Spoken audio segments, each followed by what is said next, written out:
네, 안녕하세요. 김소라 노무사입니다. 노동청에 신고만 하면 감독관이 친절하게 근로자의 편에서 알아서 처리를 해줄 거다 이렇게 생각하시는 경우가 많은데요. 사실 근로감독관이라고 해서 근로자의 편은 아닙니다. 오히려 노동청 가서 근로감독관한테 상처만 받고 임금도 엄청 늦게 받게 되거나 하는 경우가 많기 때문에 노동청 신고 준비를 제대로 해두실 필요가 있는데요. 오늘은 문제없이 체불임금을 쉽고 빠르게 받을 수 있는 노동청 신고 방법과 절차에 대해서 설명드리도록 하겠습니다.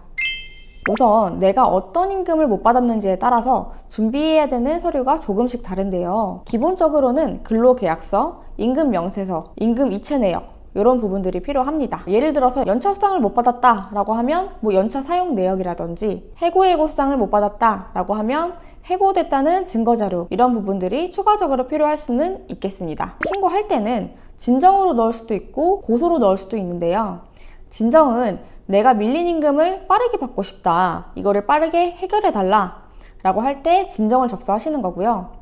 고소 같은 경우에는 내가 임금을 못 받았으니 사업주를 처벌해 주세요 라고 하는 내용으로 신고를 하는 거겠죠. 고소는 사업주를 형사처벌해 주세요 라고 하는 거기 때문에 진정보다는 시간이 조금 더 걸릴 수 있고요. 어지간해서는 진정으로 임금 체불을 넣는다 이렇게 생각을 하시는 게 편할 것 같아요. 그리고 임금 같은 경우에는 근로자가 퇴직하고 2주 이내에 회사가 정산을 해줘야 되기 때문에 퇴사를 하고 2주 이내까지 정산이 안 되면 그 이후에 노동청에 신고를 하시면 돼요. 그러면 노동청에 신고는 어떻게 하면 될까요? 사업장 관할 노동청에 직접 가서 신고를 할 수도 있고요. 아니면 인터넷으로 접수를 하는 방법도 있습니다. 인터넷에 고용노동부 노동포털 들어가시면 바로 첫 페이지에 임금체불 진정서가 있어요. 그러면 클릭하셔서 접수를 하시면 되고요. 접수하실 때 증거자료가 있으면 함께 첨부를 하게 되어 있는데요. 처음부터 모든 거를 다 제출을 해야 되는 건 아니기 때문에 나중에 추가적인 증거자료가 생기면 추가로 제출을 하실 수도 있습니다. 그리고 이렇게 노동청에 신고를 하고 나면 담당 근로감독관이 배정이 되고요.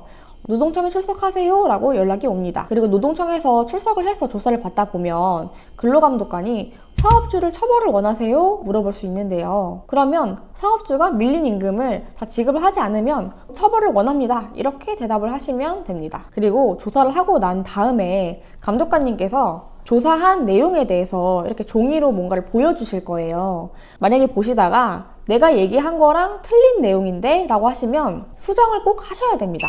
그리고 사업주랑 합의를 해야 되는지 말아야 되는지 이런 부분에 대해서도 많이 여쭤보시는데요. 합의를 할지 말지는 사실 상황에 따라서 다르게 결정을 하시면 되는 부분이에요. 예를 들어서 내가 해고예고 수당을 달라고 신고를 했는데 해고에 대한 입증 자료가 하나도 없다면 이런 경우라면 합의를 하는 게 훨씬 낫겠죠. 반대로 몇 개월치 임금이 밀렸는데 사업주가 터무니없이 낮은 금액으로 합의를 한다고 하면 그때는 굳이 합의를 할 필요가 없는 거고요. 사실 혼자서 노동청에 가서 조사받고 하는 게 너무 힘든 것도 사실인 것 같아요. 괜히 잘못한 것도 없는데 위축되는 분들도 많고요. 근데 그렇다고 해서 받아야 되는 임금을 포기할 수는 없는 일이라고 생각을 해요. 오늘 영상을 통해서 혼자서 노동청에 가시더라도 밀린 임금 잘 받으셨으면 좋겠습니다. 네, 오늘은 이렇게 임금체불 노동청 신고 방법과 절차에 대해서 알아보았는데요. 당장 임금체불이 발생했는데 어떻게 해야 할지 모르겠다 하시는 분은 고정 댓글에 있는 구글 폼 작성해 주시면